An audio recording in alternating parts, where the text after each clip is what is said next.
आज हम लोग इस वीडियो में राजीव प्रकाशन सॉल्व का क्लास 10th का मैथ का 2022 का सेट 3 सॉल्व करेंगे। सबसे पहले इसमें ऑब्जेक्टिव क्वेश्चन, पहले क्वेश्चन हमारे सिलेबस में है नहीं, इसको करना ही नहीं है। इसके बाद अगला क्वेश्चन है ख, बिंदुओं ए 2-5 और बी -2-9 से समदूरस्थ एक अक्ष पर बिंदु होगा, यानी कि हमको बताना है कि एक अक्ष पर जो बिंदु होगा उसका निर्देशांक क्या होगा। तो एक अक्ष पर कोई भी बिंदु होता है तो उसका निर्देशांक होता है, अगर कोई बिंदु एक अक्ष पर है, एक अक्ष पर स्थित है तो उसका निर्देशांक होता है x, 0, और अगर y अक्ष पर स्थित होता है तो उसका निर्देशांक होता है 0, y। तो क्वेश्चन में लिखा है कोई बिंदु है जो एक अक्ष पर स्थित है, तो मान लेते कोई बिंदु P है जो एक अक्ष पर स्थित है, तो इसका निर्देशांक हो जाएगा x, 0। और ये दो बिंदु, एक बिंदु दिया है मान A है 2-5 और दूसरा बिंदु है -2, 9 से समदूरस्थ, यानी कि दोनों की दूरी बराबर है। तो हमको बताना है कि x का मान क्या होगा। तो इसके लिए हम दूरी सूत्र का प्रयोग करेंगे। तो इसको हम मान लेते हैं, इसमें इस बिंदु को मान लेते हैं हम लोग x1, y1, ठीक है। और जब हम PA निकालेंगे तो ये होगा x1, y1, ये हो जाएगा x2, y2। और जब हम इसमें PB निकालेंगे तो ये हमारा x1, y1 होगा, ये x2, y2 होगा। तो जब दोनों समदूरस्थ है तो हम क्या ले सकते हैं, तब PA बराबर हो जाएगा PB। और हम जानते हैं कि जो दूरी सूत्र होता है उसमें अंडर रूट होता है x2 - x1 का whole square plus y2 - y1 का होल स्क्वायर, ये फॉर्मूला होता है। तो अगर हम इसमें पहले से अगर इसको स्क्वायर कर दें तो ये जो रूट है ये हट जाएगा। तो इसके लिए हम क्या करेंगे, यहाँ लिख देंगे पहले अगले स्टेप में कि PA² बराबर PB²। अब इसके बाद रूट तो हट गया। अभी हमारा x1, y1 है, जब PA निकालेंगे तो ये x1, y1 होगा, ये x2, y2 होगा। तो फॉर्मूला में क्या है, x2 - x1 का होल स्क्वायर, या लिख सकते हैं x1 - x2 का होल स्क्वायर, दोनों एक ही होता है। तो हो जाएगा 2 - x का होल स्क्वायर, 2 - x का होल स्क्वायर प्लस उसके बाद -5 - 0 का होल स्क्वायर, -5 - 0 का होल स्क्वायर बराबर। अब PB में ये हमारा x2, y2 है, तो -2 और -x का होल स्क्वायर, -2 - x का होल स्क्वायर, फिर प्लस 9 - 0 का होल स्क्वायर। तो इसको तोड़ देंगे a - b का होल स्क्वायर फार्मूला पर। तो a की जगह 2 है तो 2 का होल स्क्वायर, b की जगह x है, x का होल स्क्वायर, उसके बाद -2 है भी, तो -2 गुणे x प्लस -5 - 0 -5 होगा, और -5 का होल स्क्वायर हो गया 25 बराबर। इसमें दोनों माइनस में है, इसका मतलब जो अगर हम कॉमन लें तो इसमें से हम माइनस कॉमन ले लेते हैं इन दोनों में से, तो हो जाएगा 2 + x का होल स्क्वायर। और यहाँ बचा 9 में 0 घटाएंगे 9, 9 का होल स्क्वायर हो गया 81। अब यहाँ ब्रैकेट में लिखा हुआ माइनस है तो माइनस का होल स्क्वायर प्लस होता है, तो हो जाएगा 2 का स्क्वायर 4 + x² - 4x + 25 बराबर, ये तो प्लस हो गया, तो हो जाएगा 2 + x का होल स्क्वायर, यानी कि +b का होल स्क्वायर, तो 2 का स्क्वायर प्लस x का होल स्क्वायर प्लस 2ab, तो 2 गुणे x और प्लस 81 हो गया 4। 25 पहले इसको अरेंज कर लेते हैं, पहले इसको लिखेंगे x² - 4x, 25 और 4 हो गया 29 बराबर 2 का होल स्क्वायर 4 + x² और 2 दूनी 4x और प्लस 81। इसमें x² से x² कट गया। अब हम जो 4x वाला जो पद x का मान निकालना है, तो -4x और +4x, इसको एक साइड ले जाएंगे तो +4x को ले जाएंगे, अगर बाएं साइड तो माइनस हो जाएगा, तो -4x - 4x बराबर 81, 4 हो गया 85, और 29 को ले जाएंगे दाएं साइड तो -29,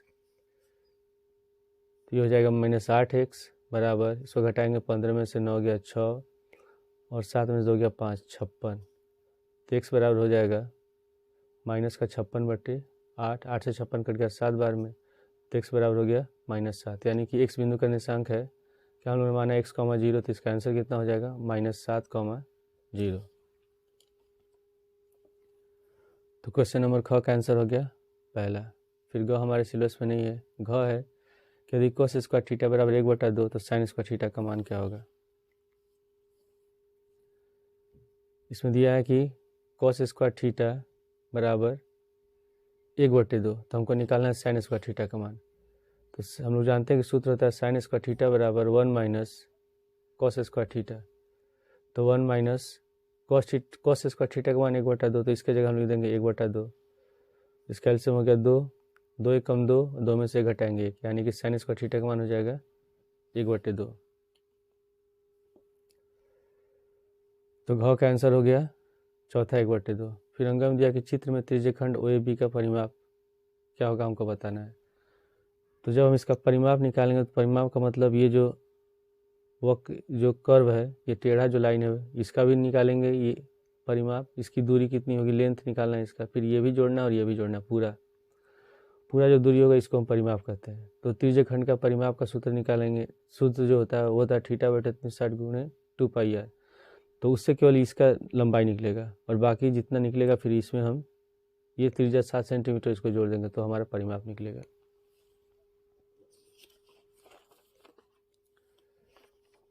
ऐसे चित्र दिया है,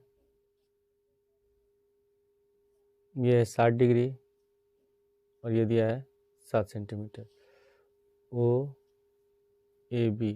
तो पहले हम निकालेंगे त्रिज्यखंड OAB का परिमाप। त्रिज्यखंड OAB का परिमाप, तो सूत्र होता है θ/360 × 2πr। तो थीटा बराबर कितना है 60 डिग्री है और r बराबर 7 है, तो 60/360 × 2 × 22/7 और त्रिज्या है 7, 7 कट गया, 6 से 3, ये 60 से 60 कटेगा 6 बार में, ये 2 बार में कट, 2 1 कम 2 और ये 3 बार में कटा, तो कितना हो गया 22/7, सॉरी 22/3 हो जाएगा, 22/3 सेंटीमीटर। ठीक है, अब हम निकालेंगे त्रिज्यखंड OAB का परिमाप। तो इससे पूरा जो इसको OB को भी जोड़ेंगे और OA को भी जोड़ेंगे, तो परिमाप बराबर हो जाएगा 22/3 + 7 + 7, ये लंबाई 7 है, ये भी लंबाई 7 है, हो जाएगा 22/3, 7 7 14, इसका एलसीएम हो जाएगा 3, 14 3 42, तो 22 + 42 और दोनों को जोड़ेंगे तो 2 2 4, 4 2 6, तो 64/3 सेंटीमीटर। ये हो गया इसका परिमाप। इसका आंसर कौन सा हो जाएगा, इसका आंसर होगा तीसरा, सॉरी पहला होगा 64/3। उसके बाद 4 में दिया है कि इन प्रेक्षणों का माध्य x बार है, यदि प्रत्येक प्रेक्षण को a से बढ़ा दिया जाए तो नया माध्य क्या होगा। तो माध्य का सूत्र क्या होता है, माध्य बराबर होता है प्रेक्षणों का योगफल बटे प्रेक्षणों की संख्या, ये फॉर्मूला होता है। तो इसमें जो प्रेक्षण है उसका माध्य दिया है x बार, तो माध्य के लिए लिख देंगे x बार बराबर और प्रेक्षणों का योगफल, तो लिख देंगे प्रेक्षणों का योगफल, इसको मान ले, इसको हम सूचित करते हैं, ये लिख देते हैं प्रेक्षणों का योगफल, प्रेक्षणों का योगफल बटे संख्या कितनी है n है, तो प्रेक्षणों का योगफल कितना निकल जाएगा, हमारा निकलेगा प्रेक्षणों का योगफल बराबर हो गया n × x बार। ठीक है, ये तो निकल गया प्रेक्षण का योगफल। अब क्वेश्चन में लिखा कि प्रत्येक प्रेक्षण में a बढ़ा दिया जाता है, तो कुल कितने प्रेक्षण हैं, n प्रेक्षण है, तो प्रत्येक प्रेक्षण में n बढ़ाने पर तब कितना हो जाएगा हमारा एन ए हो जाएगा। जैसे कि अगर सबको दो में दो दो जोड़े हैं सब में, ठीक है, तो दो दो अगर जोड़ेंगे तो सब में दो अगर 10 बार जोड़े हैं तो 10 बार हो जाएगा, 2 गुणे 10 होगा। तो इसमें हम ए कितना बार जोड़ रहे हैं, एन बार जोड़ रहे हैं, तो यानी कि कितना हो जाएगा, एन ए हो जाएगा, ठीक है। तो कुल योग, तो योगफल क्या कितना हो जाएगा तब, पहले था योगफल एन एक्स बार और फिर उसमें हम एन ए बढ़ा रहे हैं तो हमारा हो जाएगा योगफल एन एक्स बार और प्लस एन ए, ठीक है। अब इसका माध्य निकालेंगे, इसका माध्य पूछा है, तो माध्य बराबर होता है प्रेक्षणों का योगफल यानी कि N X bar plus N A, और कितने, और प्रेक्षण कुल कितने हैं, एन ही प्रेक्षण है, तो एन लिख देंगे। इसमें से एन कॉमन ले लेंगे तो हो जाएगा एक्स बार प्लस ए बटे एन, एन से एन कैंसिल हो गया तो बराबर में हो गया एक्स बार प्लस ए, ये हमारा आंसर है। तो चौ का आंसर हो जाएगा पहला। उसके बाद सेकंड का क्या है, चित्र में डी समांतर ए सी और डी एफ समांतर ए ई है, तो हमको सिद्ध करना है कि बी एफ बटे एफ ई बराबर बी बटे ई सी। तो इसको सिद्ध करने के लिए हम थेल्स प्रमेय का यूज़ करेंगे। पहले हम लोग चित्र बना लेते हैं।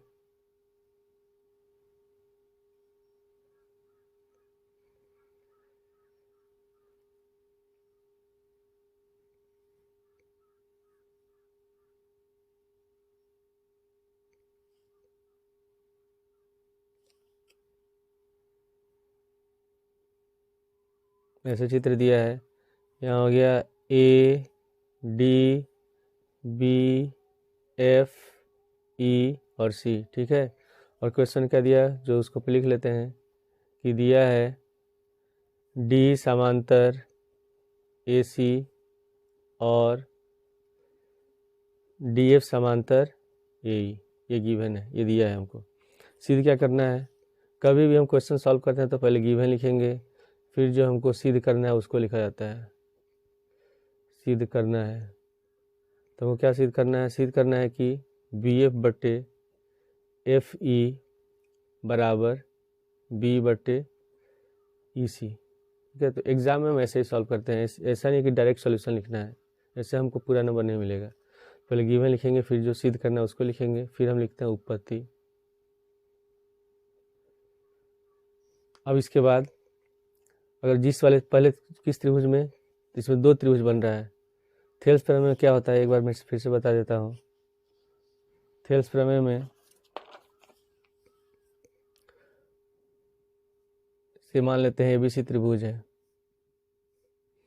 और इसमें यहाँ कोई बिंदु डी है और ये ई है, डी और ई, तो इसको जो मिलाने वाला जो लाइन होता है डी, ये क्या होगा, अगर ये डी बी सी के समांतर है, ठीक है, डी अगर समांतर है बी सी के, तो ये दोनों बिंदु डी और ई है, इस त्रिभुज के दोनों भुजा को समान अनुपात में विभाजित करते हैं, यानी कि ए डी बट्टे डी बी बराबर ए बट्टे ई सी, यही होता है थेल्स प्रमेय के अनुसार। तो हम पहले इसमें लिखेंगे त्रिभुज ए बी ई में, ए बी ई है त्रिभुज ए बी ई में डी एफ समांतर है ए के, इसमें दिया कि डी एफ समांतर ए, तो लिख देंगे डी एफ समांतर ए, ठीक है। तो यहाँ लिखेंगे थेल्स प्रमेय से, थेल्स प्रमेय से इसमें डी एफ समांतर यही है, तो हम क्या लिख सकते हैं तब, बी डी बट्टे डी ए बराबर बी एफ बट्टे हो जाएगा ये क्या कहते हैं एफ ही हो जाएगा, तो लिखेंगे बी डी बट्टे डी ए बराबर बी एफ बट्टे एफ ई, ऐसे त्रिभुज चित्र बना है, वैसे दिया हुआ है, ये ऐसे है, यहाँ बी डी ए, ठीक है, और यहाँ है एफ और ई। तो थेल्स प्रमेय के अनुसार अगर ये दोनों, ये लाइन डी एफ और ए समांतर हैं, ठीक है, तो थेल्स प्रमेय से क्या हो जाएगा तब, बी डी बट्टे डी ए बराबर बी एफ बट्टे एफ ई, ये लिखा हुआ है, और इसको मान लेंगे हम समीकरण 1। उसके बाद त्रिभुज ABC में हल करेंगे, पुनः त्रिभुज ABC में। तो ABC में ऐसे चित्र दिया हुआ है ABC और यहाँ लिखा हुआ है DE। D समांतर AC के है, तो थेल्स प्रमेय से क्या लिख सकते हैं, तो BD/DA बराबर B/EC। त्रिभुज ABC में D समांतर AC, ठीक है। तो थेल्स प्रमेय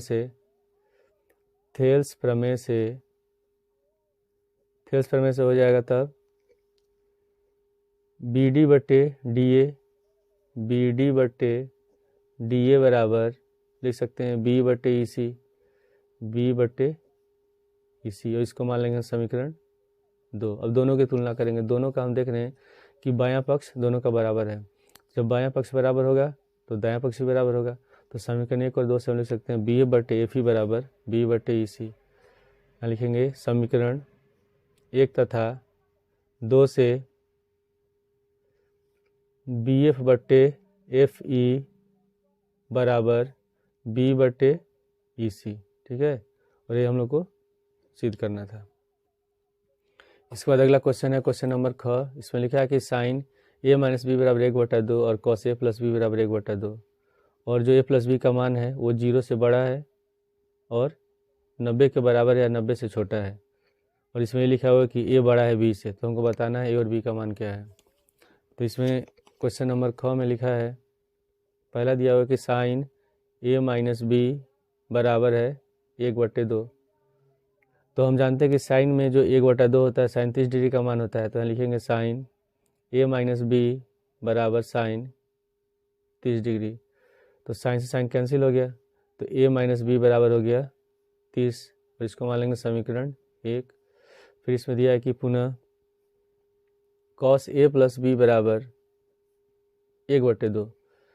तो कॉस में 1/2 का मान होता है कॉस 60 डिग्री, तो कॉस A + B बराबर कॉस 60 डिग्री। इसमें भी कॉस से कॉस कैंसिल हो गया, A + B बराबर हो गया 60, इसको मान लेंगे समीकरण 2। अब दोनों समीकरण को हल कर देंगे, दोनों को जोड़ देंगे तो B से B हो जाएगा कैंसिल विलोपन विधि से, तो A का मान निकल जाएगा। फिर A का मान रख देंगे समीकरण 2 में, तो B निकल जाएगा। लिखेंगे समीकरण 1 तथा 2 को जोड़ने पर, समीकरण 1 तथा 2 को जोड़ने पर, तो A - B बराबर है 30 डिग्री और A + B बराबर है 60 डिग्री। दोनों को जोड़ेंगे, B से B कैंसिल, A और A को जोड़ेंगे 2A बराबर 90। तो A बराबर हो गया 90/2, और 2 से 90 कितने बार में कटेगा, 45 बार में। तो A बराबर निकल गया 45 डिग्री। अब A का मान रख देंगे समीकरण 2 में, तो यहाँ A बराबर हो जाएगा 45, तो 60 में से 45 घटाएंगे 15 हो जाएगा, तो B बराबर निकल जाएगा हमारा 15 डिग्री, ठीक है। तो ये हमारा आंसर हो गया।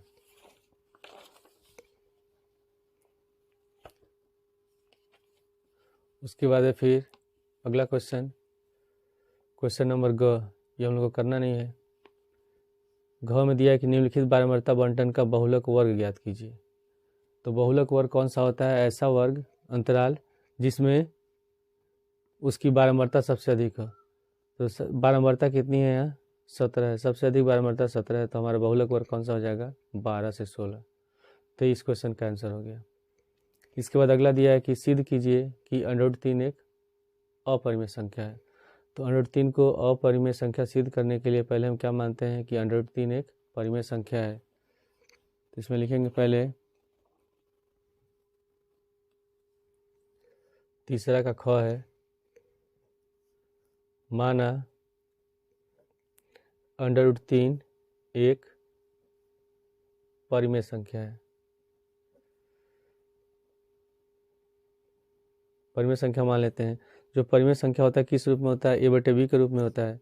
तो हम इसको लिख सकते हैं तब √3 बराबर A/B, और A और B क्या है, सभाज्य संख्या है। सभाज्य उनको कहते हैं कि जिनका HCF होता है 1 होता है, तो जहाँ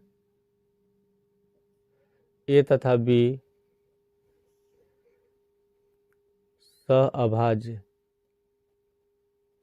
सअभाज्य संख्याएं हैं। ठीक है, अब इसके बाद हम क्या करेंगे, इसको हम दोनों पक्षों में वर्क कर देंगे। तो वर्क करेंगे तो हो जाएगा √3 का होल स्क्वायर बराबर A/B का होल स्क्वायर। तो √3 का होल स्क्वायर होता है 3 बराबर हो जाएगा A²/B²। ठीक है, इसके बाद हम B² ले जाएंगे बाएं साइड, तो हो जाएगा 3B² बराबर A², और इसको हम मान लेंगे समीकरण 1। अब इसमें प्रमेय लगाएंगे कि प्रमेय है कि अगर हम इसमें 3 को ले जाते हैं दाएं साइड में, तो यानी कि A²/3 हो जाएगा। तो अगर 3 से A² विभाजित है तो A भी 3 से विभाजित होगा, तो हम लिखेंगे A² 3 से विभाजित है, अतः A भी 3 से विभाजित होगा। ठीक है, अब फिर हम मान लेते हैं, माना A बराबर 3C, और A बराबर 3C हम कहाँ रखेंगे, समीकरण 1 में। A बराबर 3C समीकरण 1 में रखने पर, तो यहाँ लिख देंगे 3B² बराबर, एक जगह लिखेंगे A² है तो यहाँ लिखेंगे 3C, तो हो जाएगा 3C का होल स्क्वायर। तो 3B² बराबर 9C²। अब 3 को ले आते हैं दाएं साइड, तो बटे में चला जाएगा, तो B² बराबर हो गया 9C²/3। 3 से 9 कट गया 3 बार में, तो B² बराबर 3C²। अब अगर हम 3 को ले आते हैं बाएं साइड, तो ये बट्टा में चला जाएगा, तो यानी कि B² किससे विभाजित है, 3 से विभाजित है, तो हम लिखेंगे B² 3 से विभाजित है, अतः B भी 3 से विभाजित होगा।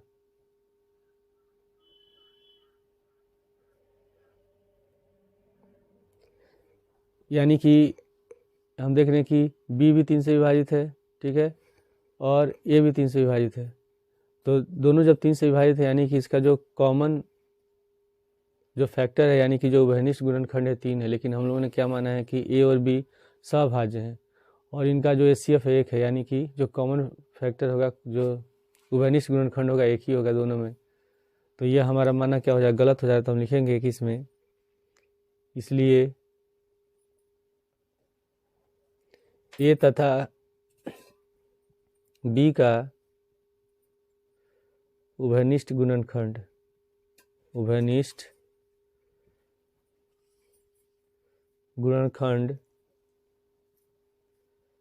3 है, ठीक है, और यह विरोधाभास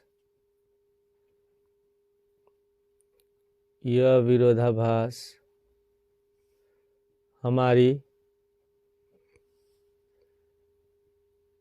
गलत कल्पना के कारण हुआ है, गलत कल्पना के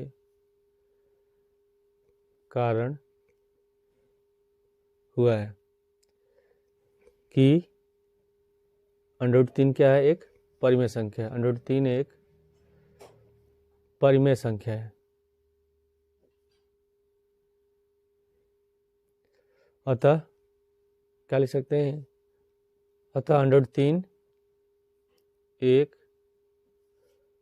अपरिमेय संख्या है, अपरिमेय संख्या है। ठीक है, इसके बाद है, अब अगला क्वेश्चन हम करेंगे। अगले क्वेश्चन में लिखा है, दो संख्याओं का अंतर 26 है और एक संख्या दूसरी संख्या की 3 गुनी है, तो संख्याएं बताना है क्या होगा। तो मान लेते हैं इसमें बड़ी संख्या x है, अंतर दिया हुआ है, तो क्वेश्चन नंबर 6 में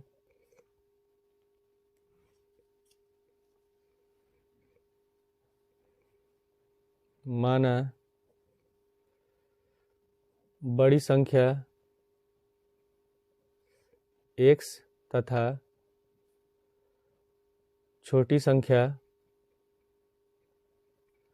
y है। ठीक है, तो प्रश्नानुसार दोनों का अंतर कितना दिया हुआ है? दोनों का अंतर है 26। तो हम लिख सकते हैं कि x माइनस वाई बराबर 26, ये हो जाएगा समीकरण 1। फिर दिया हुआ है कि एक संख्या दूसरी संख्या की 3 गुनी, यानी कि x बराबर 3y, ये हो जाएगा समीकरण 2। अब इसको हम हल कर देंगे प्रतिस्थापन विधि से। x का मान रख देंगे समीकरण 1 में, x का मान समीकरण 1 में रखने पर, तो समीकरण 1 है हम लोग का x माइनस वाई बराबर 26 और x बराबर 3y है, तो 3y माइनस वाई बराबर 26। तो कितना हो जाएगा, घटाएंगे 2y बराबर 26, तो y बराबर निकल गया 26/2 और 2 से 26 कट जाएगा 13 बार में, तो y का मान निकल गया 13। अब y का मान रख देंगे समीकरण 2 में, तो x का मान निकल जाएगा, y का मान समीकरण 2 में रखने पर, y का मान समीकरण 2 में रखने पर, तो समीकरण 2 है हम लोग का x बराबर 3y, तो 3y का मान निकला 13, तो 13 39। तो बड़ी संख्या हो जाएगी, बड़ी संख्या 39 और छोटी संख्या हो गई 13। अब इसके बाद दिया हुआ क्वेश्चन नंबर ग है, वह अनुपात ज्ञात कीजिए जिसमें बिंदु P -3, P और बिंदु A -5, -4 और बिंदु B -2, 3 को मिलाने वाले रेखाखंड को विभाजित करता है और P का मान भी ज्ञात कीजिए।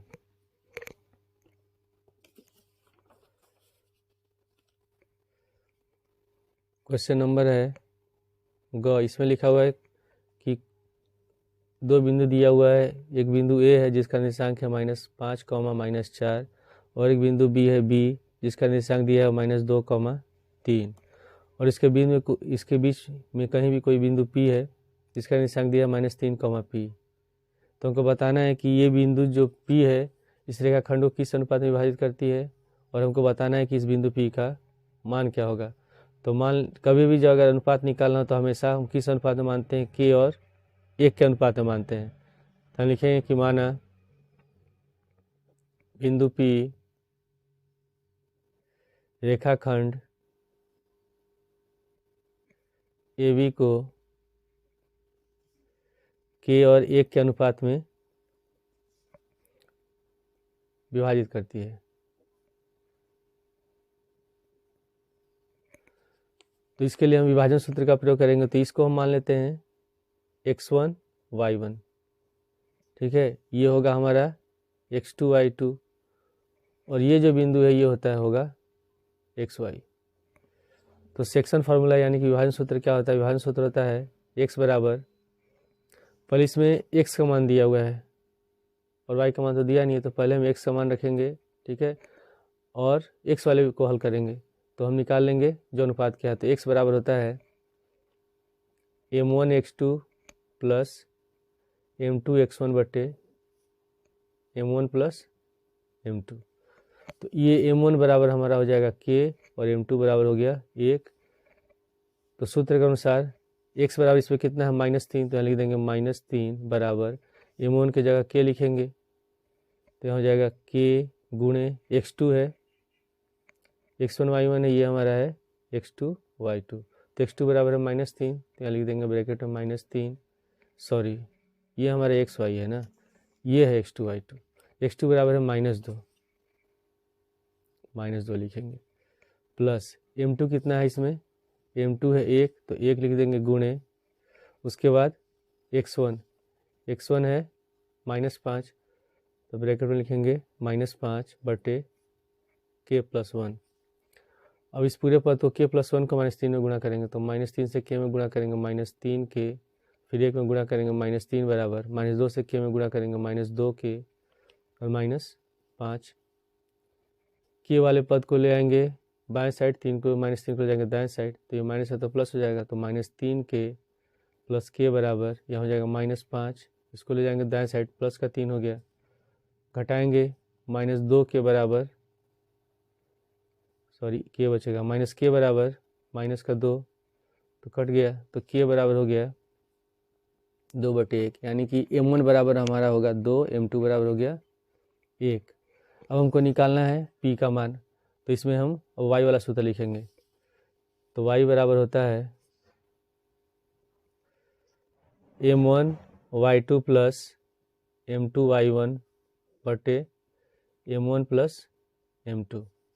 तो y बराबर कितना है, y बराबर p है, तो यहाँ लिख देंगे p बराबर m1 कितना निकला, m1 2 है, और y2 है 3, तो 3 लिख देंगे, फिर प्लस m2 है 1 लिखेंगे, गुणे y1 है -4, तब ब्रैकेट में लिख देंगे -4 बटे m1 प्लस m2, यानी कि 2 + 1, तो 3 दूनी 6, और यहाँ हो जाएगा -4 बटे 2 1 3, तो 6 में 4 घटाएंगे 2/3, यानी कि p का मान निकल गया 2/3। उसके बाद फिर है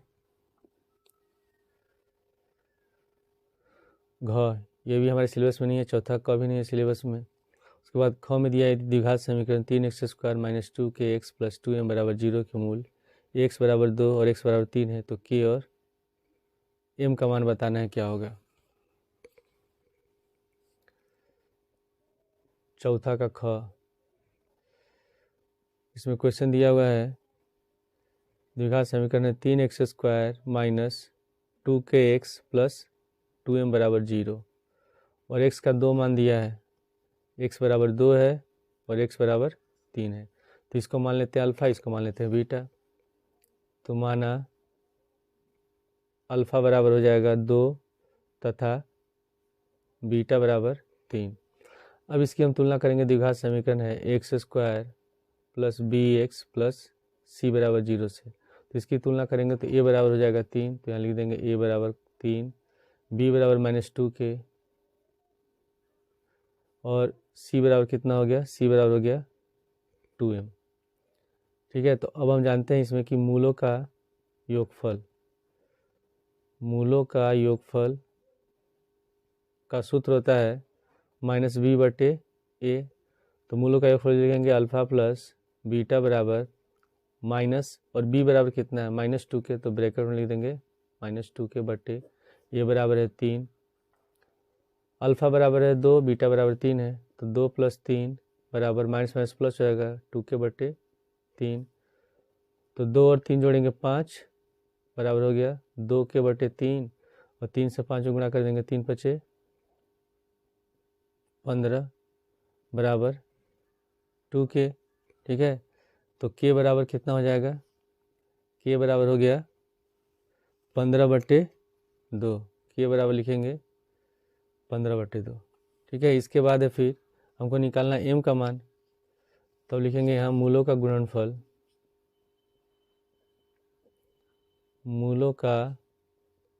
गुणनफल बराबर होता है c/a, तो इसका फॉर्मूला होता है अल्फ़ा गुणे बीटा बराबर c कितना है, c बराबर 2m है, a बराबर 3 है, तो 2m/3, और अल्फ़ा है 2 और बीटा है 3, तो बराबर 2m/3, तो 3 दूनी 6 हो जाएगा, फिर 6 में 3 से गुणा करेंगे 18 बराबर 2m, तो m बराबर हो गया 18/2, और 2 से 18 कटेगा 9 बार में, तो m का मान निकल गया 9।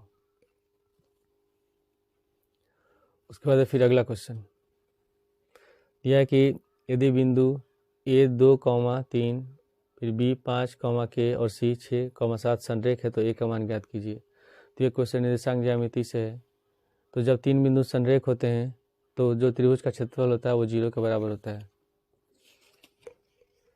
तो क्वेश्चन नंबर ग में 3 बिंदु दिया है, एक है a, इसमें लिखेंगे कि a 2, 3, b 5, k तथा c 6, 7 संरेख है। तो संरेख होगा तो त्रिभुज का क्षेत्रफल यानी कि 1/2 लिखेंगे x1, फिर ब्रैकेट में लिखते हैं y2 माइनस y3, फिर प्लस x2 हो जाएगा y3 माइनस y1 और plus x3 y1 minus y2 बराबर होता है 0। तो पहला बिंदु होगा हमारा x1, y1, दूसरा बिंदु होगा x2, y2, तीसरा बिंदु हो जाएगा x3, y3।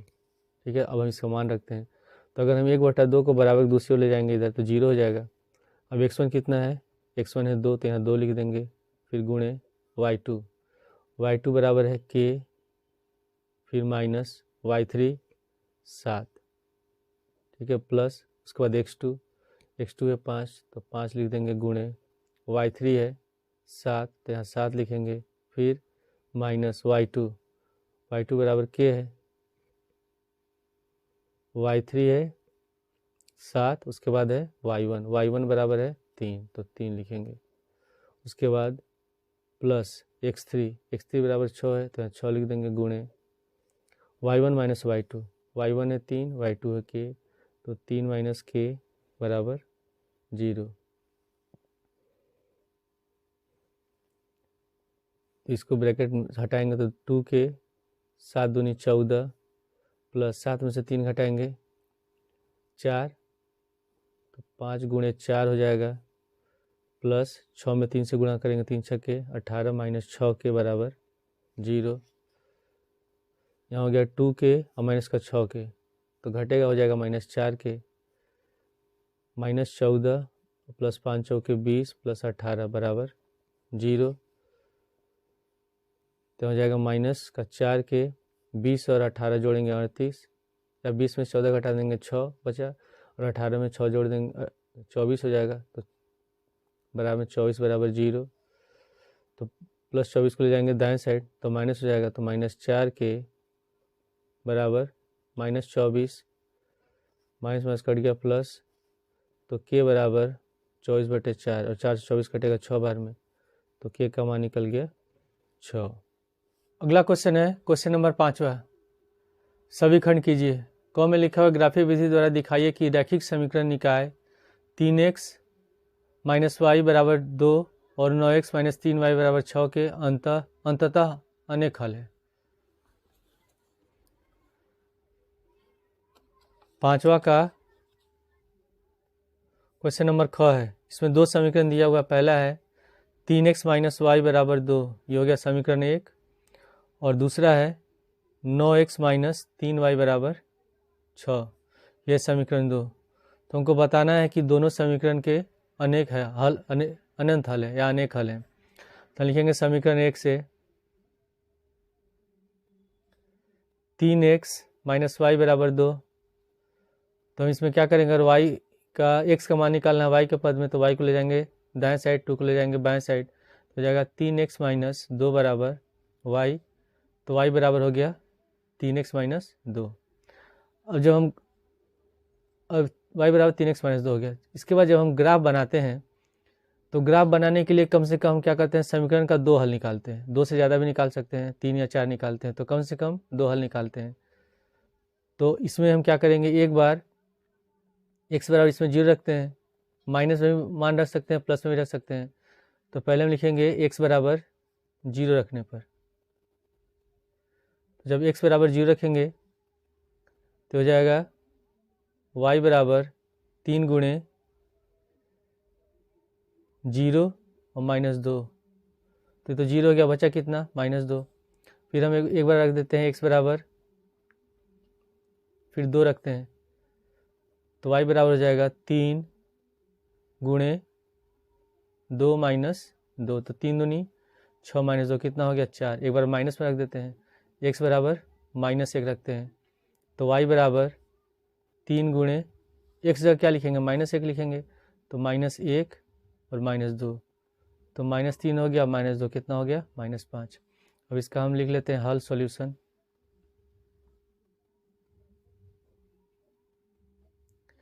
x है y, जब x बराबर -1 तो y बराबर कितना है -5 आया, तो लिख देंगे -5। जब x बराबर 0 तो y बराबर -2, तो x का 0 y का -2, और जब x बराबर 2 तो y बराबर 4। ठीक है, ये पहले का हो गया। इसके बाद दूसरा समीकरण लिखेंगे, समीकरण 2 है 9x - 3y बराबर 6। समीकरण 2 से 9x - 3y बराबर है 6। तो इसमें भी अगर y का हल निकालते हैं x के पद में, तो 3y को ले जाएंगे दाएं साइड, 6 को ले जाएंगे बाएं साइड, तो 9x - 6 बराबर 3y। तो 3 को इधर लाएंगे तो हो जाएगा 9x - 6 बटे 3 बराबर y। तो y बराबर हो गया हम लोग का 9x - 6 बटे 3। ठीक है, अब इसमें हम मान रखेंगे, इसमें भी रखते हैं x बराबर पहले -1, x बराबर -1 रखने पर तो y बराबर हो जाएगा 9 गुणे -1 - 6 बटे 3। तो 9 एकम 9 -9 - 6 बटे 3 कितना हो जाएगा, 9 6 15 -15 बटे 3, और 3 से 15 कटा 5 बार में कितना आ गया, -5। फिर हम रखते हैं x बराबर 0, तो y बराबर हो जाएगा 9 गुणे x का 0 होगा, 9 गुणे 0 - 6 बटे 3, 0 हो गया, बचा कितना -6, तो -6 बटे 3 ये कट जाएगा 2 बार में, तो -2 आ गया। फिर रखते हैं x बराबर 2, तो y बराबर x बराबर 2 रखेंगे तो 9 गुणे 2 हो जाएगा, 9 गुणे 2 - 6 बटे 3, तो 9 दूनी 18 - 6 बटे 3, 18 में 6 घटाएंगे 12 बटे 3, और 3 से 12 कट गया 4 बार में, 4 आ गया। तो इसका भी हम हल लिख लेते हैं।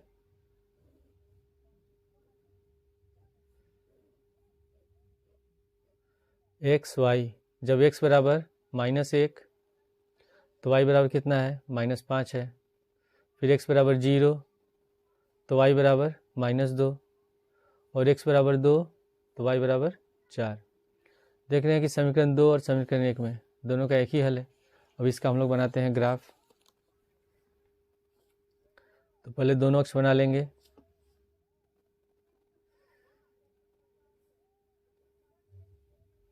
ये हो गया x अक्ष, यहाँ x डैश होगा, फिर ये y हो गया y डैश, यहाँ हो गया इसका मूल बिंदु। यहाँ प्लस में लिखते हैं 1 2 3 4 5, इधर माइनस होगा, -1 -2 -3 -4 -5। फिर यहाँ 1 2 3 4 5, और यहाँ होगा -1 -2 -3 -4 -5। ठीक है, सबसे पहले वाले समीकरण में x बराबर -1 y का -5, तो x बराबर x का -1 यहाँ हो गया और y का -5, इसे ग्राफ से मिलाते हैं तो यहाँ पे आएगा, तो ये बिंदु हमारा हो गया। इसके बाद फिर x बराबर 0 y का -2, तो x का 0 और y का -2 ये बिंदु होगा। फिर इसके बाद है x का 2 और y का 4, तो x का 2 यहाँ हो गया और y का 4 यहाँ आएगा, ये बिंदु हो गया। ठीक है, तो जब इसको हम मिलाते हैं, तो जब मिलाएंगे इसको ग्राफ पेपर तो बिल्कुल सीधा आएगा, स्ट्रेट लाइन आता है ऐसे, ये सीधा लाइन होगा। पहले क्या हो गया, उसके बाद दूसरा समीकरण है x बराबर -1 y बराबर -5, तो x का -1 y का -5 सेम बिंदु। ठीक है, सेम पॉइंट है। तो जब इसका भी ग्राफ खींचेंगे तो दोनों किस पे आ रहा है, एक ही लाइन पे आ रहा है। तो इसका मतलब इस समीकरण में जो इसके ग्राफ है ये क्या है, समपाती हैं, और इसका अनंत हल है। फिर इसके बाद है अगला क्वेश्चन नंबर ख, हमारे सिलेबस में है ही नहीं, ग भी सिलेबस में नहीं है। घ में है निम्नलिखित सारणी किसी मोहल्ले के 25 परिवारों में भोजन हेतु दैनिक व्यय के दर्शाती है। तो हमको बताना है इसमें पग विचलन विधि द्वारा भोजन पर हुए दैनिक व्यय का माध्य ज्ञात कीजिए। इसको अंग्रेजी में कहते हैं स्टेप डेविएशन मेथड से बताना है, इसका माध्य निकालना है हमको। तो सबसे पहले दिया हुआ है इसमें 5वां का घ, दैनिक व्यय दिया हुआ है। इसके बाद है रुपए में, फिर दिया हुआ परिवारों की संख्या, परिवारों की संख्या। तो इसमें जो वर्ग अंतराल दिया ये 100 से 150, फिर 150 से 200, 200 से 250, फिर 250 से 300 और 300 से है 350। और इसमें परिवारों की संख्या यानी कि वह जो बारंबारता दिया FI, ये दिया हुआ है 4, 5, 12, 2 और 2। अब हमको बताना पग विचलन विधि से जो माध्य होता है, तो पग विचलन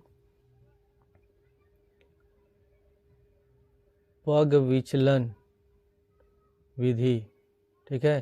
तो इसका माध्य का सूत्र होता है माध्य x बार बराबर a plus h sigma FI UI upon sigma FI, ये फार्मूला होता है। तो अभी मैं बताऊंगा इसमें a क्या है, h क्या है और u क्या है, ठीक है। अब हम क्या करते हैं, सबसे पहले इसमें निकालते हैं, इसका निकालेंगे जो वर्ग अंतराल दिया है, इसका निकालते हैं मध्यमान। तो मध्यमान को लिखते हैं xi से, हम दोनों को जोड़ते हैं और जोड़ के 2 से भाग देते हैं। निम्न सीमा ऊपरी सीमा प्लस निम्न सीमा बटे 2 होता है, तो दोनों को जोड़ेंगे 250, 250 को 2 से भाग देंगे तो आएगा 125। अब देख रहे हैं कि सबका अंतर 50 का है, तो 50 जोड़ते जाएंगे। 125 में 50 जोड़ेंगे 175, फिर 50 जोड़ेंगे 225, फिर 50 जोड़ते हैं तो जाएगा 275, फिर 50 जोड़ेंगे तो 325 हो गया, ठीक है। अब इसके बाद फिर हम क्या करते हैं, अब हम इसमें जो मध्यमान रहता है, जो वर्ग चिन्ह होता है, उसमें किसी एक शुरू से किसी बीच वाले को हम मान लेते हैं a, इसको कहते हैं हम लोग एज्यूम्ड मीन, मतलब ये हम एक मान लेते हैं कि इसका लगभग यही मान आएगा, जो माध्य होगा यही होगा, इसको a सूचित करते हैं। तो फिर हम निकालते हैं इसमें dy निकालते हैं, तो dy बराबर होता है xi माइनस a, ये होता है हम लोग का फॉर्मूला। तो इसमें a हम लोगों ने कितना माना है 225, तो जब 125 माइनस 225 लिखेंगे तो घटाएंगे तो बचेगा हम लोग का 100 बचेगा।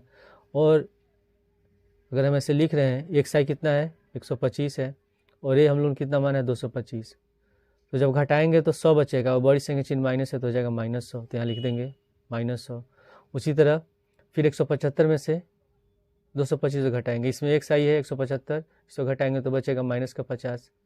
फिर इसमें xi है 225, तो 225 में से 225 घटाएंगे 0, फिर यहाँ हो जाएगा, इसको घटाएंगे तो बचेगा 50, फिर यहाँ हो जाएगा 100, ठीक है। इसके बाद फिर एक फार्मूला होता है, अब हम निकालते हैं इसमें ui, तो ui बराबर होता है xi माइनस a बटे h, ये होता है, ठीक है। तो इसमें h क्या है, जो वर्ग अंतराल है इसके बीच का जो अंतर है, वर्ग सीमा इसको कहते हैं, ये 50 है, सबका 50-50 का डिफरेंस है। तो पहले हमें देख x माइनस ए कितना निकला है 100, तो x माइनस ए हो जाएगा पहले का 100, और जब h मतलब 50 है, 50 से भाग देंगे तो -2 होगा, फिर 50 से 50 में भाग देंगे तो -1, 0 में भाग देंगे 0, यहाँ 1 हो गया, यहाँ 2 हो गया। इसका फिर हम निकालते हैं FI UI, इसको निकालेंगे हम लोग। तो हम क्या करेंगे, ये होगा हमारा FI, ये है UI, तो 4 में -2 से गुणा करेंगे -8, फिर 5 में -1 से गुणा करेंगे -5, 12 में 0 से गुणा करेंगे 0, फिर 2 में 1 से गुणा करेंगे 2, फिर 2 में 2 से गुणा करेंगे 2 दूनी 4। अब हम इसको जोड़ लेंगे पहले सिग्मा FI को, जगह 5 4 9, 9 2 11, 2 13, 2 15 का 5, और 1 और 1 कितना हो गया 2 हो गया 25। अब इसको भी हम लोग जोड़ लेंगे सिग्मा FI UI, ठीक है। तो -8 -5 -13, और 0 छोड़ देंगे, 4 और 2 6, तो 13 में से 6 घटाएंगे कितना बचा 7, -7 हम लिखेंगे, तो यह आ जाएगा हमारा -7। अब इसमें मान रख देते हैं, तो ये बराबर कितना है, ये बराबर 225, तो यहाँ हम लिखेंगे 225 प्लस h बराबर है, सबका अंतर 50 है तो यहाँ लिख देंगे 50 गुणे FI गुणे UI कितना निकला है -7, तो यहाँ लिखेंगे -7 बटे सिग्मा FI कितना है 25, ठीक है। अब यहाँ 25 से 50 कट जाएगा 2 बार में, तो हो गया 225, प्लस माइनस माइनस, 7 दूनी 14, 225 में से 11 घटाएंगे हो जाएगा 211। तो इसका आंसर क्या हो गया 211 रुपये। अब इसके बाद है नेक्स्ट क्वेश्चन, छठवां का दिया हुआ कि जांच कीजिए कि द्विघात समीकरण 3/4 x square minus 8x plus 3 बराबर जीरो के मूल वास्तविक हैं। यदि ऐसा है तो मूल को भी ज्ञात कीजिए। तो हम जांच करते हैं कैसे, पहले इसका व्युत्क्रम निकालते हैं। तो इसमें समीकरण है छठवें का दिया है कि 3/4 x square minus 8x plus 3 बराबर 0। तो पहले हम क्या कर लेते हैं, इसको और सिंप्लीफाई कर लेते हैं। इसका एलसीएम ले लेंगे, इसका एलसीएम हो जाएगा 4, यहाँ हो गया 3x स्क्वायर, 4 से 8 में गुणा करेंगे 8 चौके 32x और 4 तिहाई 12 बराबर 0। 4 को ले जाएंगे दाएं साइड, 0 से गुणा करेंगे 0 हो गया। तो हमारा द्विघात समीकरण हो गया 3x square minus 32x plus 12 बराबर 0। अब इसकी हम तुलना किससे करते हैं, इसकी तुलना करेंगे x square plus b x plus c बराबर 0 से। तो इसमें ए बराबर कितना हो जाएगा 3, बी बराबर लिखेंगे -32 और सी बराबर हो गया 12। ठीक है।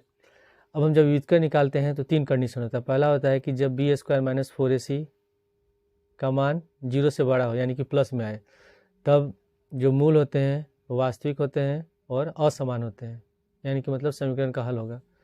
फिर दूसरा है कि बी स्क्वायर माइनस 4ac अगर 0 से छोटा है, 0 के बराबर है, अगर 0 के बराबर है तो मूल वास्तविक होते हैं और समान होते हैं, मतलब एक जैसे दो आंसर आएंगे और समीकरण का हल होता है। और लास्ट कंडीशन होता है कि B square minus 4ac is less than 0। अगर 0 से कम होता है मतलब माइनस में आए तो हम समीकरण का हल नहीं होता है, समीकरण कैसा होता है, काल्पनिक होता है। तो पहले हम इसका व्युत्क्रम निकालेंगे d। तो d बराबर होगा B square minus 4ac, b बराबर है -32, लिखेंगे -32 का होल स्क्वायर -4 गुणे a बराबर है 3 और c बराबर 12। तो -32 का होल स्क्वायर होता है माइनस माइनस प्लस हो जाएगा, और 32 का होल स्क्वायर होता है 1024, 4 तिहाई 12 और 12 12 गुणा करेंगे 144। तो घटाएंगे, 4 में 4 गया 0, 12 में 4 गया 8, यानी कि हो जाएगा 880। 0 से बड़ा है। ठीक है। जब 0 से बड़ा होगा तो लिखेंगे समीकरण के मूल वास्तविक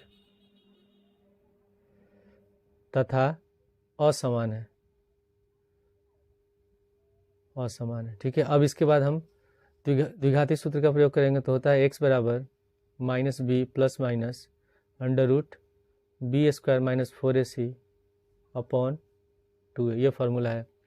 तो बराबर में लिखेंगे माइनस b बराबर कितना है -32, तो माइनस तो पहले से फॉर्मूला में तो माइनस लिखेंगे और b का मान ब्रैकेट में लिख देंगे -32, फिर plus minus under root B square minus 4ac का मान कितना निकला है 880, तो लिखेंगे 880/2a। तो 2 गुणे a बराबर 3 है तो यहाँ 3 लिख देंगे। अब इसके बाद हो गया minus minus plus 32 plus minus. अब 880 का निकाल लेते हैं भाज्य गुणनखंड। तो पहले 2 से भाग देंगे तो 440 हो गया, फिर 2 से भाग देंगे 220, फिर हम 2 से भाग देंगे तो 110, फिर 2 से भाग देंगे तो कितना आ गया 55, और 5 से भाग देंगे तो 11, और फिर 11 से भाग देंगे तो 1। अब हम देख रहे हैं कि इसमें जब हम वर्गमूल निकालते हैं तो जोड़ा, इसके में एक जोड़ा बन रहा है, इसमें एक जोड़ा बन रहा है, यानी कि 1 2 बाहर हो गया, इसमें भी 1 2 बाहर हो गया, और इसका तो बन नहीं रहा है। तो कितना हो जाएगा तब इसका, इसको लिखेंगे 2 गुणे 2 और अंडर रूट 11 × 55। तो यानी कि 2 दूनी कितना हो गया 4, तो हो जाएगा 4 अंडर रूट 55/3 दूनी 6।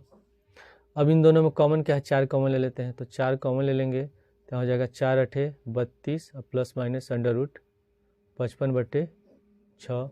तो 2 बार में कट गया, ये 3 बार में कट गया, तो हो जाएगा 2/3, और यहाँ लिखेंगे 8 प्लस माइनस अंडर रूट 55। ठीक है। तो 2 आंसर इसका हो जाएगा, एक आंसर हो जाएगा 2/3 8 प्लस अंडर रूट 55, या 2/3 8 माइनस अंडर रूट 55। तो हो गया इस क्वेश्चन का आंसर। फिर इसके बाद अगला क्वेश्चन है क्वेश्चन नंबर ग। ख तो हमारे सिलेबस में है नहीं, आउट ऑफ सिलेबस है। ग में दिया हुआ है कि एक खिलौना त्रिज्या 3.5 सेमी वाले एक शंकु के आकार का है और उसी त्रिज्या वाले एक अर्धगोले पर अध्यारोपित है। इस खिलौने की संपूर्ण ऊंचाई 15.5 सेंटीमीटर है। तो इस खिलौने का संपूर्ण पृष्ठीय क्षेत्रफल ज्ञात कीजिए। तो क्वेश्चन में लिखा हुआ है कि एक खिलौना है जो एक शंकु के आकार का है और जो उसी त्रिज्या के अर्धगोले पर अध्यारोपित है। तो एक ये अर्धगोला हो गया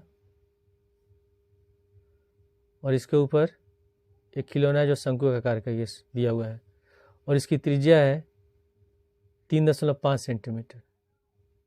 3.5 सेंटीमीटर है और इस खिलौने की कुल ऊंचाई है 15.5 सेंटीमीटर। तो हमको बताना है कि इसका संपूर्ण पृष्ठ क्षेत्रफल क्या होगा। तो इसके लिए हम क्या करेंगे, इसकी ऊंचाई पहले निकालेंगे, शंकु की ऊंचाई ये निकालेंगे। तो त्रिज्या अगर 3.5 है तो ये भी 3.5 होगा। तो हम अगर 15.5 में से 3.5 घटाएंगे तो कितना हो जाएगा, 12 सेंटीमीटर। ठीक है, तो हम लिखेंगे यहाँ क्वेश्चन नंबर 6 का ग, त्रिज्या दिया है r बराबर 3.5 सेंटीमीटर। तो इसको हम लिख सकते हैं 7/2 भी लिख सकते हैं। ठीक है, इससे ज़्यादा आसान होता है सॉल्व करना अगर हम ऐसे भिन्न में लिखें तो, या फ्रैक्शन में लिखते हैं। अब हम निकालेंगे शंकु की ऊंचाई। शंकु की ऊंचाई, ठीक है, तो h बराबर कितना हो जाएगा, 15.5 और माइनस 3.5, तो घटाएंगे कितना बच गया, 12 सेंटीमीटर। ठीक है, अब इसके बाद अब हमको निकालना है शंकु का जो वक्र, इसका पूरे खिलौने का वक्र पृष्ठ निकालना है। तो शंकु का वक्र पृष्ठ का सूत्र होता है पाई आर एल होता है। एल जो होता है उसको तिरछी ऊंचाई कहते हैं, ये एल है हमारी तिरछी ऊंचाई, इसको निकालना है। तो एल बराबर होता है √h² + r², ये फॉर्मूला होता है। तो हम लिखेंगे शंकु की तिरछी ऊंचाई एल बराबर √h² + r², और h बराबर कितना है, h बराबर है 12, तो लिख देंगे 12 का होल स्क्वायर प्लस r बराबर है 7/2, तो 7/2 का होल स्क्वायर। यह 7/2 कैसा है ये भी मैं बता देता हूँ। जब 3.5 से 10 हटाएंगे तो हो जाएगा 35/10। ठीक है, और 5 से 10 2 बार में कट गया, ये 7 बार में कट गया, तो 7/2 हो जाएगा। तो 12 का होल स्क्वायर होता है 144 प्लस 7 का होल स्क्वायर हो गया 49 और बट्टे 2।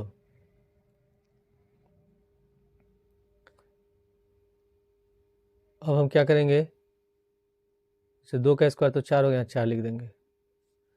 अब इसका एलसीएम लेंगे तो इसका एलसीएम हो जाएगा 4, 144 में 4 से गुणा करेंगे तो 4 चौके 16, 14 चौके 56, 1 57, तो 576 प्लस 49। अब 576 49 को जोड़ेंगे तो हो जाएगा 625, 625 और बट्टे 4 हो गया। तो 625 का वर्गमूल होता है 25 और 4 का हो जाएगा 2, तो 25/2 सेंटीमीटर निकल गया तिरछी ऊंचाई। अब निकालेंगे खिलौने का संपूर्ण पृष्ठ क्षेत्रफल। खिलौने का संपूर्ण पृष्ठ क्षेत्रफल। तो सबसे पहले ये अर्धगोला है, तो अर्धगोला का पृष्ठ क्षेत्रफल का सूत्र होता है 2πr²। तो लिख देंगे 2πr² प्लस शंकु है, शंकु का वक्र पृष्ठ का क्षेत्रफल होता है πrl, तो लिखेंगे प्लस πrl। ठीक है, अब हम करते हैं कि यहाँ दोनों की त्रिज्या सेम है, तो हम और पाई भी दोनों में है, तो हम क्या करते हैं कि जो दोनों में कॉमन है उसको निकाल लेते हैं और उसके बाद हल करते हैं, तो हल करना ज़्यादा आसान होता है। तो इन दोनों में πr कॉमन है, πr कॉमन ले लेंगे, तो यहाँ बच गया 2r और यहाँ बच गया l। ठीक है, अब हम पाई का मान रख देते हैं। पाई का मान हो गया 22/7, त्रिज्या r बराबर है 7/2, तो लिख देंगे 7/2 गुणे 2r, तो 2 गुणे r है 7/2, तो 7/2 लिख देंगे। और प्लस l कितना है, l बराबर है 25/2, 2 से 2 कट गया, इसमें 7 से 7 कट गया, 2 से 22 कट गया 11 बार में, तो 11 गुणे 7 प्लस 25/2, तो हो जाएगा 11 गुणे 7 दूनी 14 और 14 में 25 जोड़ेंगे हो जाएगा 39/2। तो 11 39 से गुणा करेंगे 9, 9 3 12 का 2 और 3 1 4, 429/2 भाग देंगे तो 2 दूनी 4, 2 1 2, 2 चौके 8, 2 5 10, 214.5 सेंटीमीटर स्क्वायर। ये हो गया इसका आंसर। अगला क्वेश्चन है क्वेश्चन नंबर घ। निम्नलिखित सारणी से माध्यक ज्ञात कीजिए। प्राप्तांक दिया हुआ, विद्यार्थियों की संख्या दी हुई, हमें माध्यक निकालना। माध्यक और माध्यिका दोनों एक ही होता है। अगर क्वेश्चन में माध्यिका लिखा हो तभी हमको समझना माध्यक ही निकालना है। तो क्वेश्चन नंबर ग है, प्राप्तांक दिया हुआ है, उसके बाद है विद्यार्थियों की संख्या, विद्यार्थियों की संख्या। तो प्राप्तांक है जो वर्ग अंतराल दिया इसमें है 10 से 15, फिर 15 से 20, 20 से 25, 25 से 30, 30 से 35 और 35 से 40। और वर्ग जो बारंबारता है वो दिया है 5, फिर 6, 10, 15, 9 और 5 है, ये दिया हुआ है। तो पहले हम क्या करेंगे, हम निकालते हैं, जब भी हमको माध्यक निकालना हो तो ये होता है फ्रीक्वेंसी बारंबारता होता है, हम निकालते हैं संचयी बारंबारता, संचयी बारंबारता निकालते हैं और इसको हम सूचित करते हैं CF से। इसका अंग्रेजी होता है कम्युलेटिव फ्रीक्वेंसी। ठीक है, तो हम पहले क्या करेंगे, जब संचयी बारंबारता निकालते हैं तो पहले हम जो बारंबारता का पहला जो पद दिया उसको लिख लेंगे।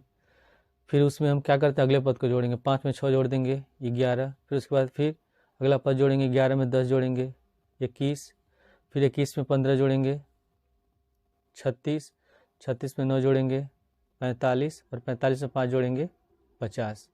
अब यहाँ 50 आ रहा है तो जो बारंबारता है इसको भी जोड़ने में 50 आना चाहिए। तो 6 5 11, 5 16, 9 25, 5 30 के 0 हासिल बचा 3, 3 2 5 और इसको लिखते हैं स्मॉल n से। तो n बराबर 50 हो गया। इसके बाद फिर हम निकालते हैं n/2। तो n/2 बराबर हो जाएगा 50/2 और 2 से 50 कटेगा 25 बार में, तो निकल गया हम लोग का 25। तो जो माध्यक होता है इसका फॉर्मूला होता है माध्यक बराबर L + n/2 माइनस CF/f होता है और गुणे h, ये फार्मूला होता है।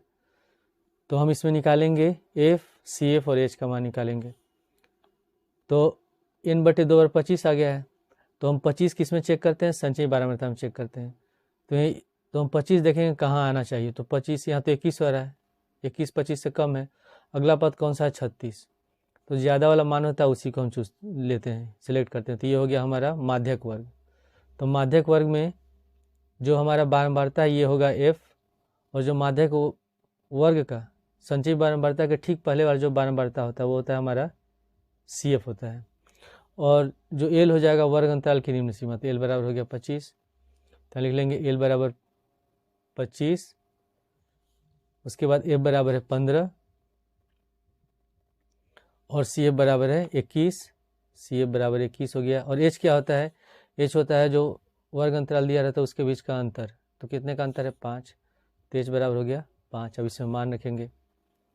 L बराबर है 25, तो 25 लिख देंगे प्लस, उसके बाद n/2, n/2 का मान भी 25 है, यहाँ 25 लिखेंगे, माइनस CF है 21, तो यहाँ लिख देंगे 21/f है 15 और गुणे h है 5। तो 5 से 15 कट गया 3 बार में। तो 25 प्लस 25 में से 21 घटाएंगे, कितना बचेगा, 4/3।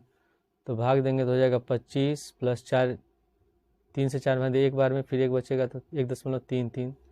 तो जोड़ेंगे तो हमारा आएगा 26.33। ये हो गया इस क्वेश्चन का आंसर। उसके बाद है फिर नेक्स्ट क्वेश्चन। अगला क्वेश्चन है 7वां का क। कुछ निश्चित संख्या के छात्रों में 300 सेब समान रूप से वितरित किए गए।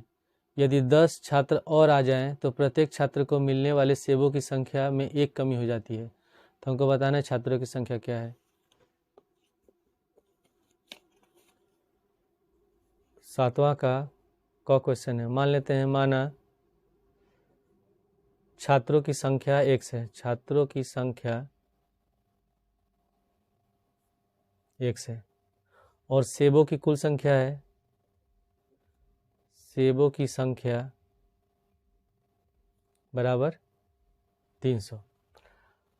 अब टोटल एक छात्र हैं और टोटल 300 सेब हैं, तो सबको अगर एक छात्र को कितना सेब मिलता है तो उसके लिए हम क्या करेंगे, 300 को 1 से भाग दे देंगे। तो यहाँ लिखेंगे जैसे कि कुल मिलाकर के मान लेते हैं 10 सेब हैं, ठीक है, 10 सेब हैं और टोटल 5 छात्र हैं, तो प्रत्येक छात्र को कितना सेब मिला, तो उसके लिए हम क्या करेंगे, 10 में भाग दे देंगे 5 से, यानी कि 2 सेब। छात्र की संख्या से हम सेबों की संख्या को भाग दे रहे हैं, तो यानी कि हम क्या करेंगे, तब सेबों की संख्या 300 है और भाग देंगे 1 से छात्रों की संख्या से। तो यहाँ लिखेंगे कि प्रत्येक छात्र को मिले सेबों की संख्या कितना हो जाएगा, ये 300/1 सेब, ठीक है, इतना हो गया। और इसके बाद क्वेश्चन में लिखा है कि 10 छात्र और आ जाते हैं, तो 10 छात्र और आने पर छात्रों की संख्या, तब कितने छात्र हो जाएंगे, x + 10। पहले x छात्र थे, अब हो गए x + 10 छात्र। तो अब 300 सेब को इन्हीं छात्रों में बांटना है, 10 छात्र और अधिक हो गए हैं, तो फिर लिखेंगे इसमें प्रत्येक छात्र को मिले सेब की संख्या। इस कंडीशन में क्या होगा, तो कितना हो जाएगा, ये 300/x + 10 सेब, इतने सेब हो गए। और क्वेश्चन लिखा है कि जब 10 छात्र अधिक आ जाते हैं तो एक सेब कम पड़ जाता है, यानी कि इसमें ज़्यादा सेब मिल रहा है छात्रों को, इसमें कम सेब मिल रहा है। तो प्रश्नानुसार तब हम क्या लिख सकते हैं, इसमें ज़्यादा सेब मिल रहा है तो हम इसको लिखेंगे 300/x माइनस, इसमें से घटा देंगे 300/x + 10। और कितने कम हो जा रहे हैं सेब, एक कम, तो हमें एक घटा देंगे, एक लिख देंगे यहाँ। इसमें ज़्यादा सेब मिल रहा है, इसमें कम सेब मिल रहा है, और जब दोनों घटाते रहे तो एक का अंतर आ रहा है।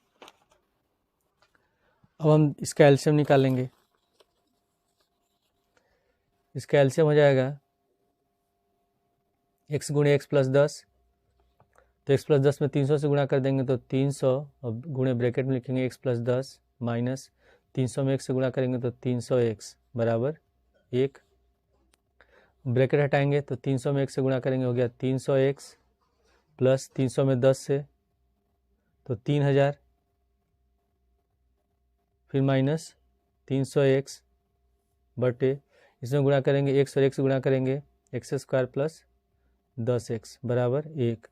300x से 300x कट गया, x² + 10x को ले जाएंगे दाएं साइड, 1 से गुणा कर देंगे तो हो जाएगा 3000 बराबर x² + 10x।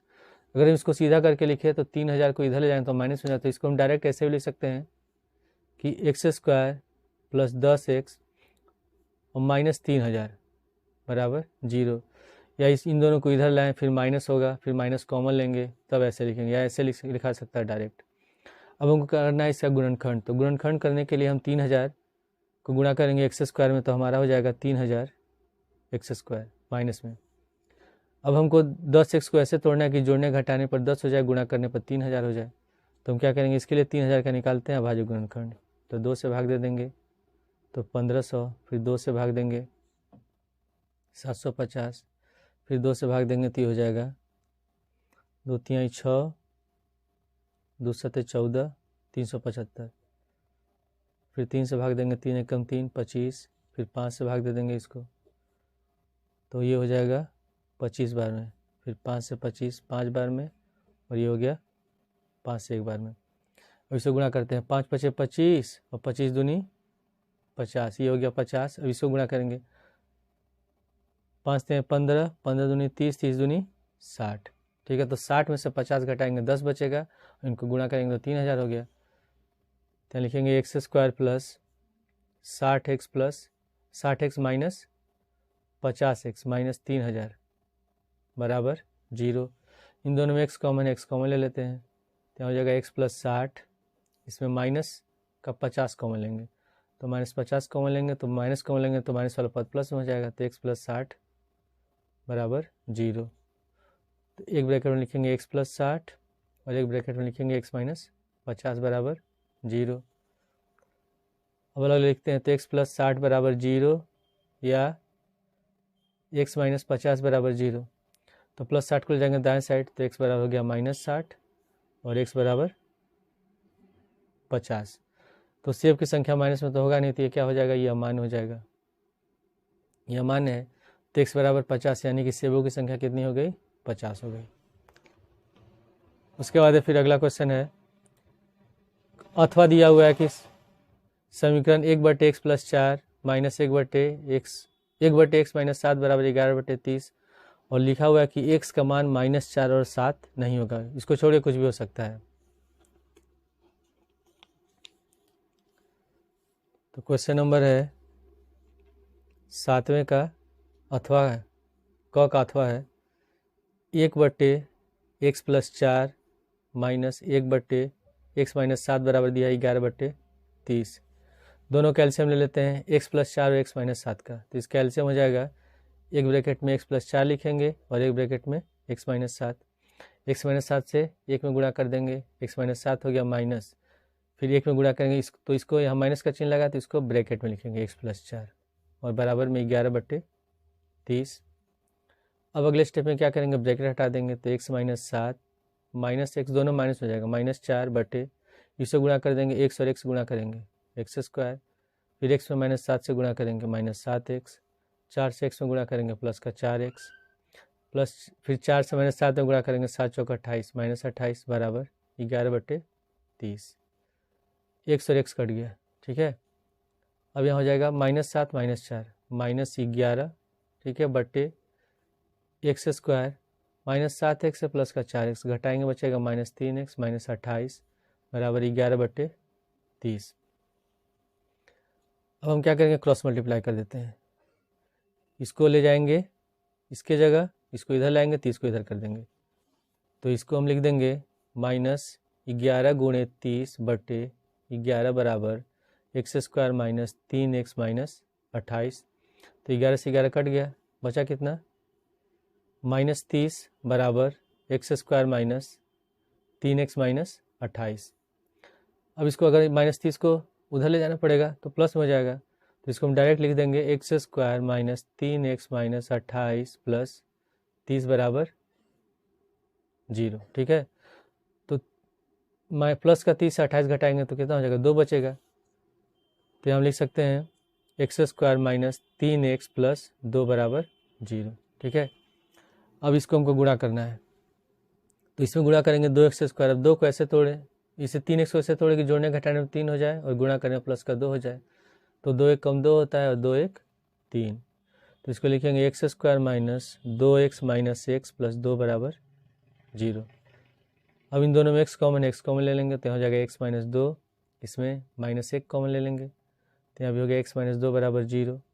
तो एक ब्रैकेट में लिखेंगे x माइनस 2 और एक ब्रैकेट में लिखेंगे x माइनस 1 बराबर 0। तो x माइनस 2 बराबर 0 या एक लिखेंगे x माइनस 1 बराबर 0, तो x बराबर 2 हो गया या x बराबर 1, तो ये हो गया इस क्वेश्चन का आंसर। इसके बाद अगला क्वेश्चन है ख, यह चित्र में ए बी लंब है BC पर और डी लंब है AC पर, तो सिद्ध कीजिए कि त्रिभुज ABC समरूप होगा त्रिभुज AD के। क्वेश्चन नंबर है 7वां का ख, चित्र बना लेते हैं हम लोग।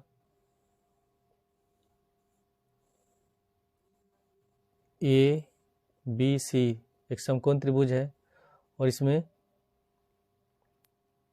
यहाँ कोई बिंदु D है और D लंब है AC पर, तो पहले हमेशा गिवन लिखते हैं, लिखेंगे दिया है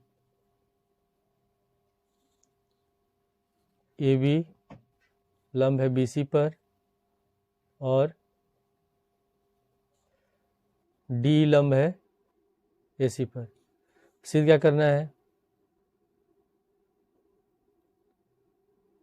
सिद्ध करना है कि त्रिभुज ABC समरूप है त्रिभुज AD के। ठीक है, तो दोनों त्रिभुज को समरूप सिद्ध करने के लिए हम क्या करेंगे? एंगल जो होता है समरूपता उसका प्रयोग करेंगे। तो इसमें त्रिभुज ABC और त्रिभुज AED में दोनों में कॉमन है कोण A, एक तो कॉमन हो गया। फिर ABC में कोण B 90 डिग्री और कोण AED में E 90 डिग्री। तो अगर दो त्रिभुजों में संगत कोण आपस में बराबर हैं तो दोनों त्रिभुज समरूप होता है। तो हम लिखेंगे, पहले यहाँ लिखते हैं उत्पत्ति,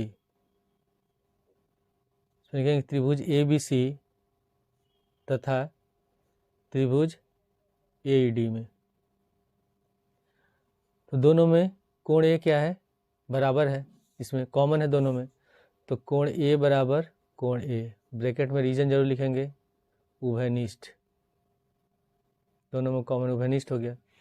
उसके बाद त्रिभुज ABC में B 90 डिग्री है, तो कोण ABC बराबर, और AED में E 90 डिग्री है, तो कोण AED बराबर 90 डिग्री। तो इसलिए त्रिभुज ABC समरूप होगा त्रिभुज AD के। कौन सा समरूपता लग रहा है? एंगल समरूपता से। दोनों त्रिभुज हो गए समरूप। इसके बाद फिर अगला क्वेश्चन नंबर दूसरा दिया हुआ है कि चित्र में त्रिभुज ABC एक त्रिभुज है जिसमें कोण A बराबर 90 डिग्री है, AD लंब है BC पर। तो सिद्ध कीजिए कि AD स्क्वायर बराबर BD गुणे CD।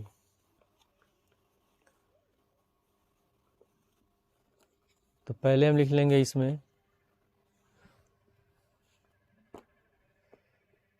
दूसरा क्वेश्चन,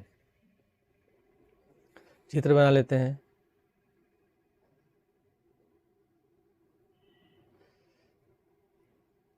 ABC समकोण त्रिभुज है जिसमें कोण A बराबर है 90 डिग्री, ये 90 डिग्री दिया हुआ है, और फिर A से BC पर लंब है, ये भी D दिया हुआ है, ये भी 90 डिग्री है। तो गिवन में लिख लेंगे, दिया है त्रिभुज ABC में कोण A बराबर 90 डिग्री तथा AD लंब है BC पर। सिद्ध करना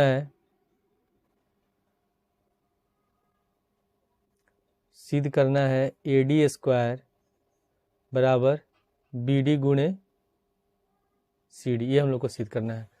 तो इसमें BD और CD दोनों आ रहे हैं, मतलब क्या करना है? इन दोनों त्रिभुज को हमको समरूप सिद्ध करना है। तो दो त्रिभुज को समरूप सिद्ध करने के लिए कम से कम दो कोण बराबर होने चाहिए। तो हम क्या करेंगे? हम इस वाले कोण को x मान लेते हैं, कोण BAD लिखेंगे, माना कोण BAD बराबर x, इस वाले कोण को x मानेंगे। ठीक है, तो लिखेंगे त्रिभुज ADB में। अब हम निकालेंगे इसमें त्रिभुज BAD में हम जानते हैं कि त्रिभुज में तीनों कोणों का योगफल कितना होता है? 180 होता है।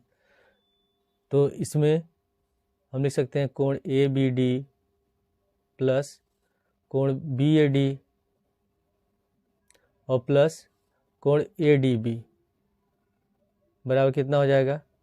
180 डिग्री। ठीक है, और ABD बराबर, ये हमको निकालना है ABD, तो लिख देंगे कोण ABD प्लस BAD है x, तो x लिख देंगे, और ADB कितना है? ये लंब है तो 90 डिग्री होगा, बराबर 180। इस दोनों पद को ले जाएंगे दाएं साइड, तो कोण ABD बराबर हो गया 180 माइनस 90 माइनस x, तो घटाएं कितना हो गया?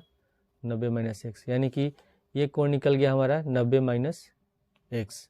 ठीक है, अब इसके बाद त्रिभुज इस वाले में ACD में भी हल करेंगे, लिखेंगे पुनः त्रिभुज ACD में, इसमें भी तीनों कोणों का योगफल 180 होगा। तो अगर ये पूरा कोण 90 है ठीक है। तो ये कितना और ये x है, तो ये कितना हो जाएगा, ये होगा हमारा होगा 90 माइनस एक्स। तो हम इसमें ACD का मान निकालेंगे पहले। तो इसमें लिखेंगे कोण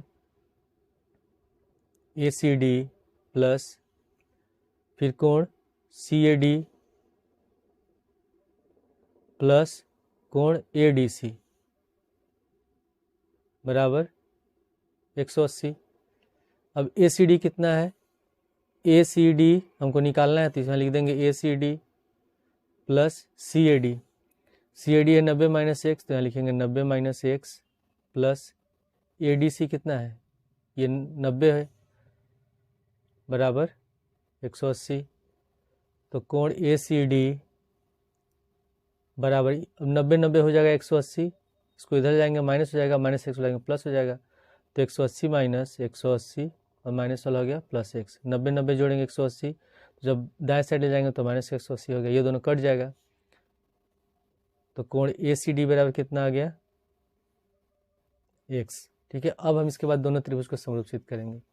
कौन कौन सा त्रिभुज है, त्रिभुज BAD और त्रिभुज ACD। लिखेंगे पुनः त्रिभुज BAD तथा त्रिभुज CAD में। तो BAD में कोण B 90 माइनस एक्स है और त्रिभुज CAD में A 90 माइनस एक्स है। ठीक है, ये ध्यान रखना है हम लोग को। तो पहले BAD में कोण B है 90 माइनस एक्स, तो हमें लिखेंगे कोण B 90 है, तो यहाँ लिखेंगे कोण ABD, कोण ABD बराबर हो जाएगा कोण, और इसमें A वाला है, ठीक है, तो इसको लिखेंगे कोण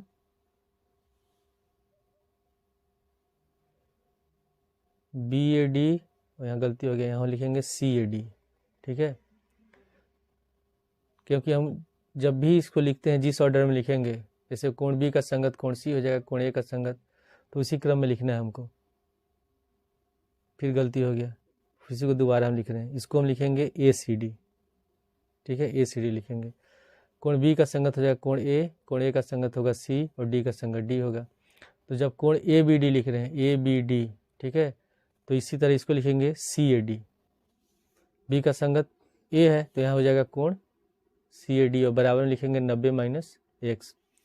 उसके बाद ये A वाला कोण x है और इसमें C निकला है x, ये वाला कोण x निकला है, तो इसको हम लिखेंगे तब कोण, इसमें इसको लिखेंगे BAD। ठीक है, ये वाला हो जाएगा कोण BAD बराबर, ये हो जाएगा कोण ACD, ACD बराबर x। तो किसी त्रिभुज में दो कोण बराबर दोनों त्रिभुज समरूप होता है, तो इसलिए त्रिभुज ABAD समरूप होगा त्रिभुज ACD के। कौन सा नियम लग रहा है, एंगल एंगल समरूपता से। ठीक है, जब दोनों त्रिभुज समरूप होंगे तो संगत भुजाओं का अनुपात बराबर होगा। तो हम क्या करेंगे, हमको सिद्ध क्या करना है, AD स्क्वायर बराबर BD गुणे CD। तो पहले हम इस त्रिभुज का AD लेंगे, इस वाले का, तो हो गया AD। जब इसका AD होगा तो इसका क्या हो जाएगा CD, यहाँ लिख देंगे CD। ठीक है, अब हमको फिर दिखाना है कि BD गुणे CD, तो BD कौन से आएगा, कौन से त्रिभुज का, दूसरे वाले त्रिभुज का, और AD हो जाएगा, कहाँ गया इसमें BD। ठीक है, CD तो आ गया इसमें, कहाँ गया, AD बटे CD है, और हमको यहाँ लाना है BD। तो BD अब इस वाले त्रिभुज में जब हम BD लेंगे ये होगा, तो इसका क्या हो जाएगा AD होगा। तो यहाँ लिख देंगे बराबर में BD बटे AD, AD को ले जाएंगे बाएं साइड गुणा करेंगे तो हो गया AD स्क्वायर बराबर BD गुणे CD, और यही हम लोग को सिद्ध करना था। अब इसके बाद है अगला क्वेश्चन। ये तो क्वेश्चन करना नहीं, हमारे सिलेबस में लास्ट क्वेश्चन है। चित्र में त्रिभुज PQR की भुजा PR तथा QR पर बिंदु S और तथा T है। यदि कोण P बराबर RTS, तो सिद्ध कीजिए कि त्रिभुज RPQ समरूप है त्रिभुज RTS के।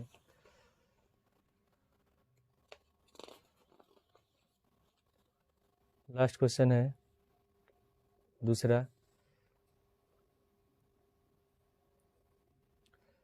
ये फिगर दिया हुआ है,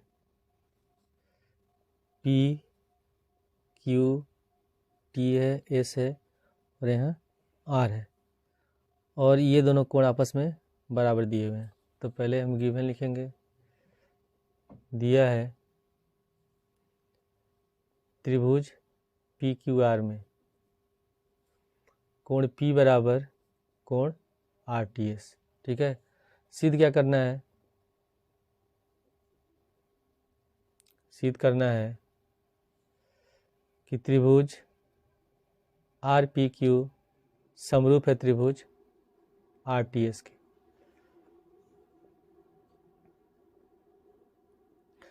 त्रिभुज RPQ और त्रिभुज RTS दोनों को सिद्ध करना है समरूप।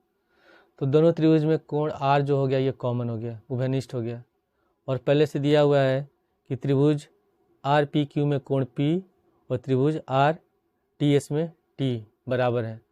तो जब दो कोण बराबर है दोनों त्रिभुज समरूप हो जाएगा। तो लिखेंगे त्रिभुज RPQ तथा त्रिभुज RTS में कोण R दोनों में कॉमन है, तो लिख देंगे कोण R बराबर कोण R कॉमन यानी कि उभयनिष्ठ। और इस वाले में कोण R P बराबर कितना दिया है, कोण P बराबर है कोण RTS, तो लिख देंगे कोण P बराबर कोण RTS। और रीजन में क्या लिखेंगे, दिया है। तो इसलिए त्रिभुज RPQ समरूप है त्रिभुज RTS के। कौन सा रूल लग रहा है, एंगल एंगल समरूपता से। तो इस प्रकार ये सेट थर्ड भी सॉल्व हो गया। ठीक है, इसके बाद हम लोग अगले वीडियो में अगले सेट को सॉल्व करेंगे।